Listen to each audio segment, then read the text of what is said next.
You're watching West Dakota Fox News at 9 with Anna Schleisman and meteorologist Henry Blakes. Your first news of the night starts right now on West Dakota Fox News at 9.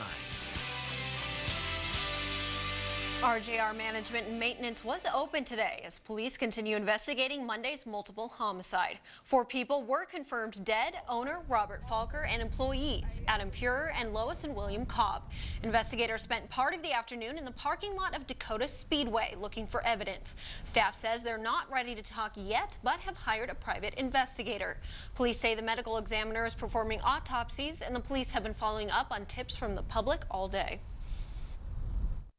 We are conducting interviews of potential witnesses and employees and reviewing video surveillance in the area, which we hope to be able to release to the public soon. If you have any relevant information, call the MPD tip line at 667-3220 or text RJR to 847-411. Well, there are still a number of questions that remain. How many people are police looking for in connection to the murders? What was the murder weapon? And what might be the motive? We also haven't gotten information on their time of death. We've been asking the authorities and are working to get as much information as possible to pass along to you. Well, as everyone is looking for answers to this senseless tragedy at RJR Management and Maintenance, the daughters of slain couple Lois and William Cobb just want justice and closure. Leslie Moreno reports. They were true soulmates, and I'm so happy that, as bad as it sounds, I'm so happy that they were able to. Me too. William and Lois Cobb had just purchased their dream home in North Dakota, but their lives, along with 2 others, were cut short. And he called me before he went to work, and I didn't answer. With tears in their eyes, Amy and Brianne remember the call no child wants to ever receive. I called my mom back to back. I called my stepdad back to back. I texted them multiple times, and after what seemed like a lifetime of not receiving anything from them, I finally called her, and from there, it was just a leading investigation for the both of us to figure anything out. The tragic deaths of William and Lois leave behind 4 children, 3 grandchildren, and their beloved dog Presley. It's an empty void that will remain in their children's life forever. Just the thought of never seeing him again, but I'm never gonna have a dad to walk me down the aisle when I get married, or meet my kids when I have kids.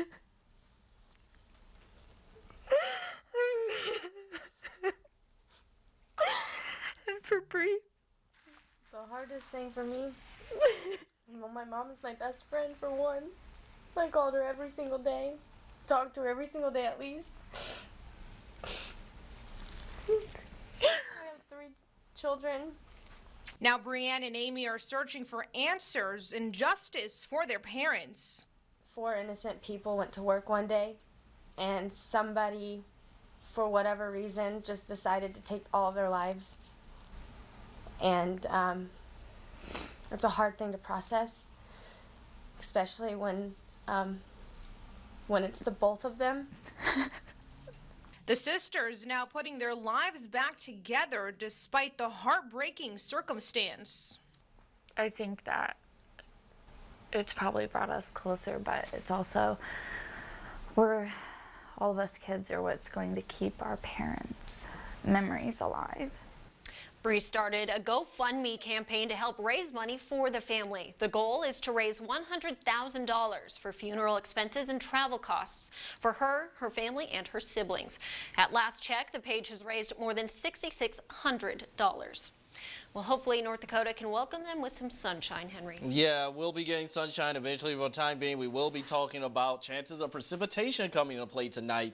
Highs for today, however, were comfortable. 46 in Bismarck. We had low to mid 50s across far western North Dakota into Montana. 47 for Minot, 55 for Williston, 52 for Dickinson, and 57 for Sidney. Currently, we are down to 35 for Bismarck. Still 40s across the west, already at freezing for our viewers in the James and Red River valleys. As far as our wind, still remaining southeasterly between 10 and 20 miles per hour. A bit blustery at times across far southwestern North Dakota into the Baker, Montana area, where you have a sustained wind at 30 miles per hour. As I mentioned, there will be precipitation chances tonight for some.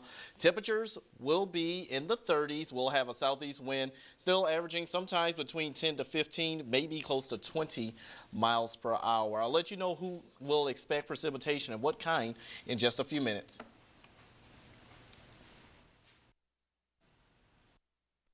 But now Mexico is saying, no, no, no.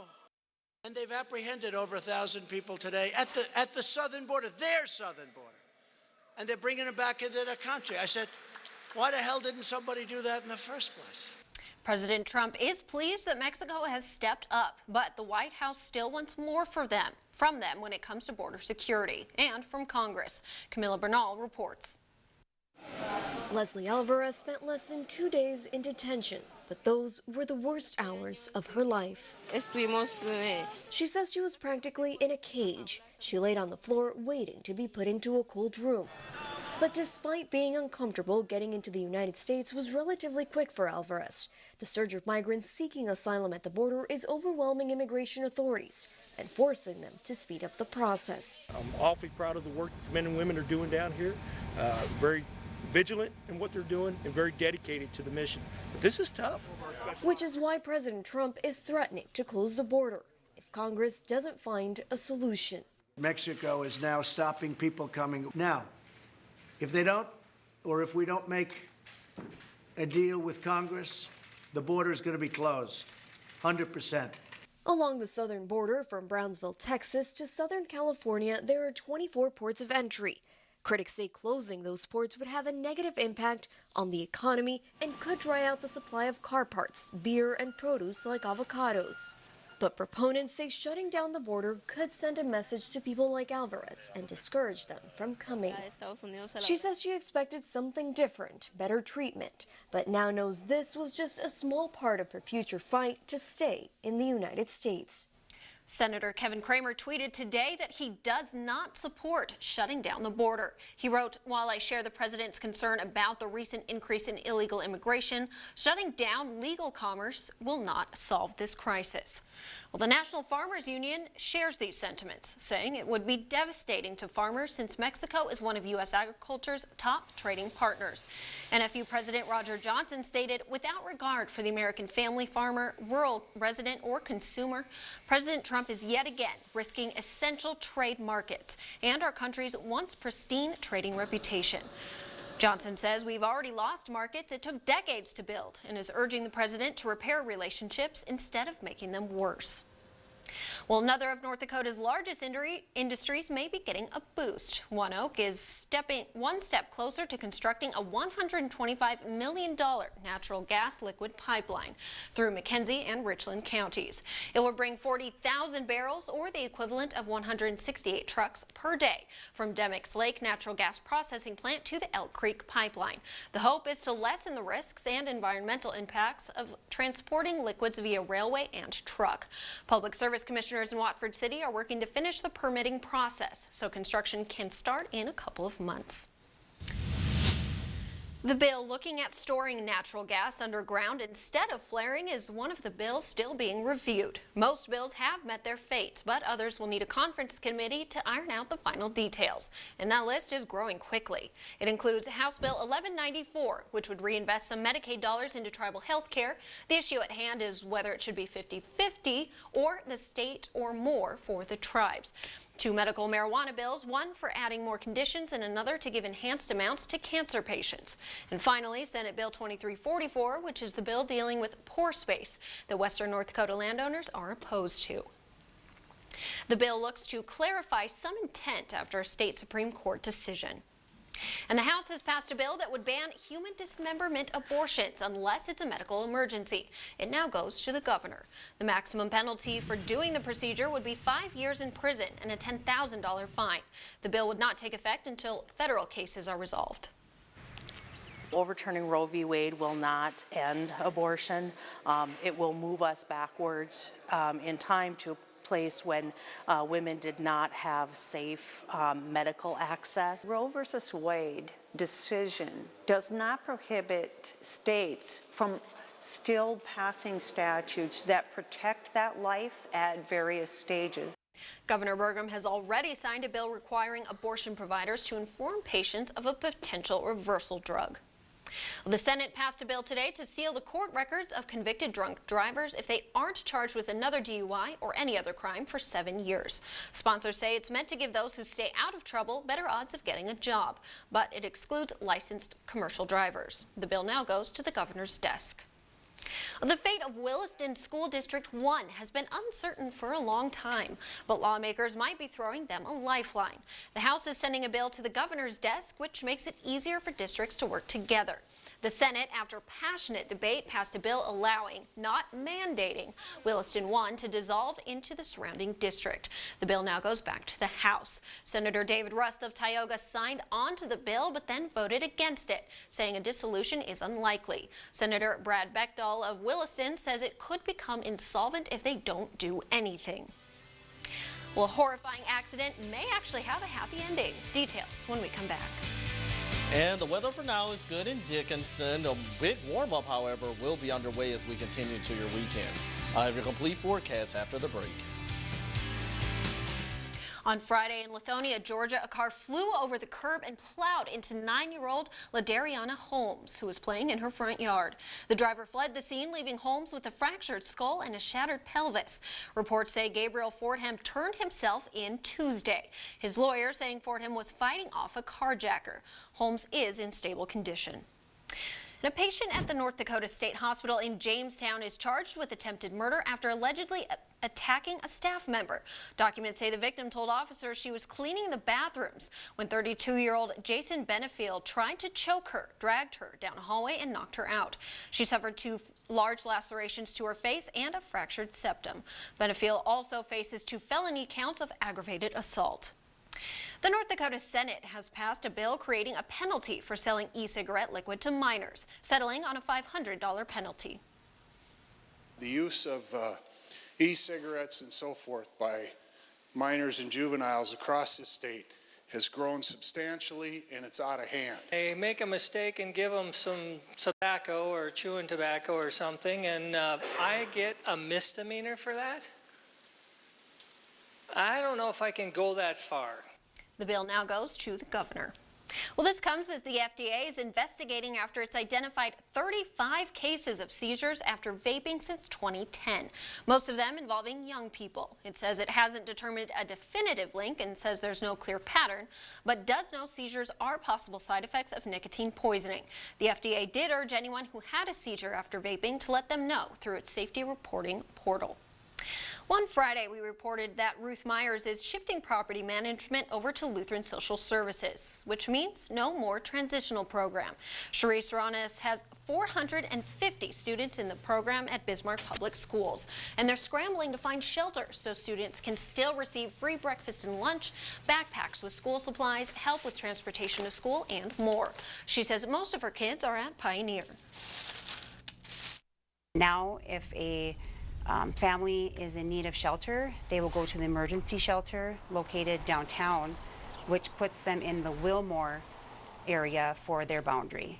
LSS is hoping the new program will help families find a permanent residence. Well, it feels like it's permanently warming up here, at least for the season, Henry.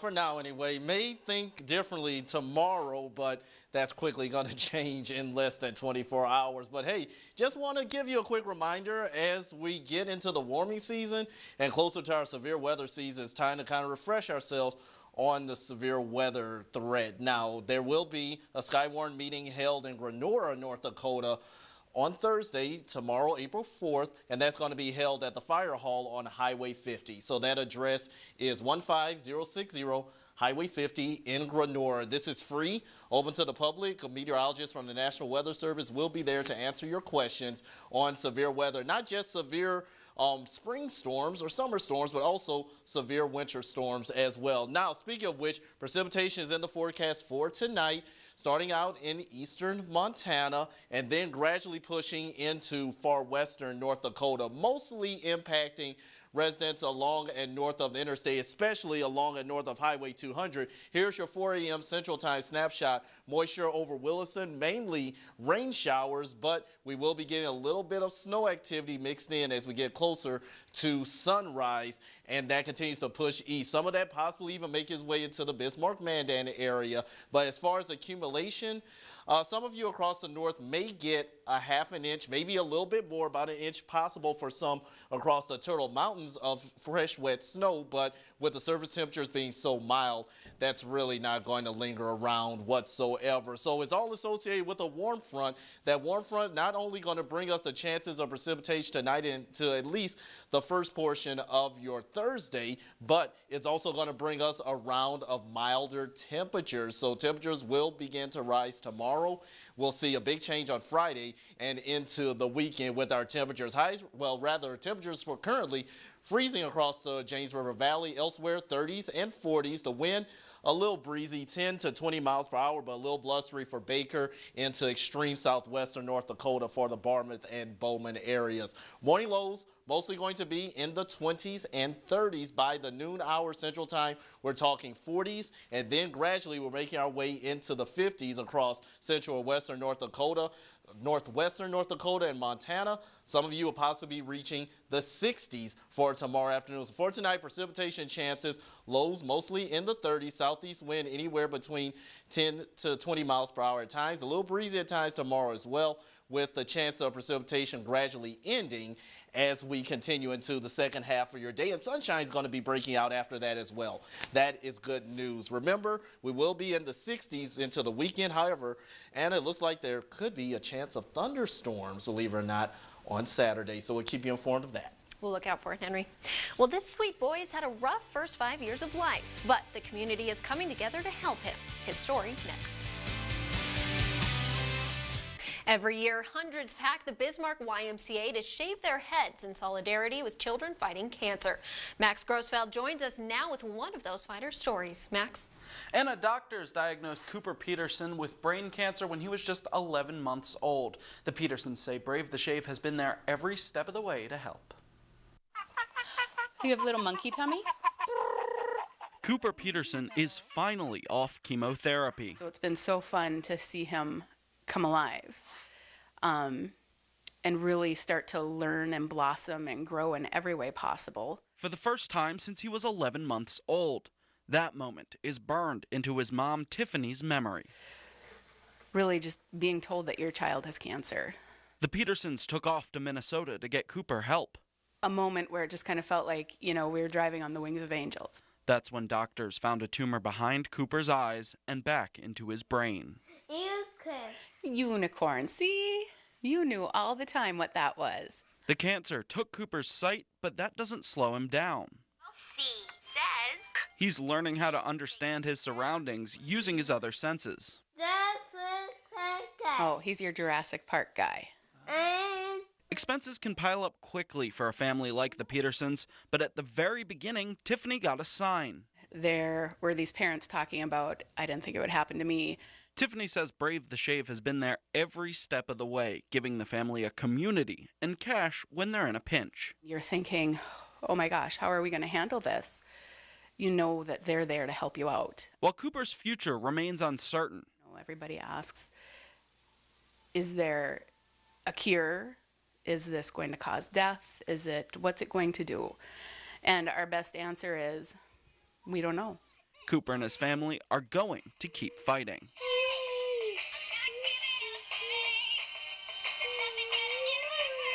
For your news leader,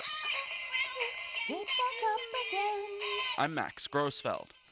Cooper's brother Owen and his Cub Scout pack are raising money for Brave the Shave in Cooper's honor, while his dad, Al, will be shaving his head. If you'd like to donate, you can go to our website and follow the link. Thanks, Max. Well, Sanford Health is holding a free screening health fair at Kirkwood Mall from 8 to noon on Saturday. They'll offer blood pressure, glucose, skin, and joint health screenings, educational and interactive activities, and experts to answer your questions. For more information, visit sanfordhealth.org/screening-fair. Well, healthcare at the national level has been in the spotlight again recently. President Trump wanting to get rid of Obamacare, but said a vote on a new plan won't take place until after the 2020 election. He tweeted today saying he never planned for a vote before the election, and the details will be on full display during the campaign. He also said Republicans will support pre-existing conditions always. In the meantime, the U.S. House upholds a resolution condemning his effort to take down the Affordable Care Act. Well, the cost of medications has also been a hot topic, and now diabetes patients may get some huge savings. After lawmakers and advocates blamed Express Scripts for high insulin costs, the company announced it will now offer its clients the option to cap patient costs for 30-day insulin prescriptions at $25. If employers opt in, patient prices could drop an average of $16.50 within a few months. Well, if you love a good movie, we have just the thing for you, and it may feature people you know. The 8th annual Dakota Film Festival starts tomorrow, featuring many filmmakers from the Bismarck-Mandan community. Dakota Media Access hosts the annual 3-day event, and director Mary Van Sickle says it's great to see partnerships develop.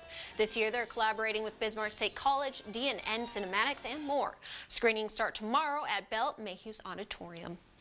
All right, Henry, let's have one more look at what we have coming up. Yeah, some of us may be waking up to a few rain and snow showers as we wake up in the morning.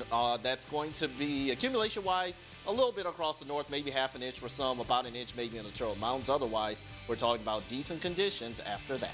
It definitely does look decent. Those 60s are pretty good stuff. It is. All right, thanks so much. We'll see you tomorrow.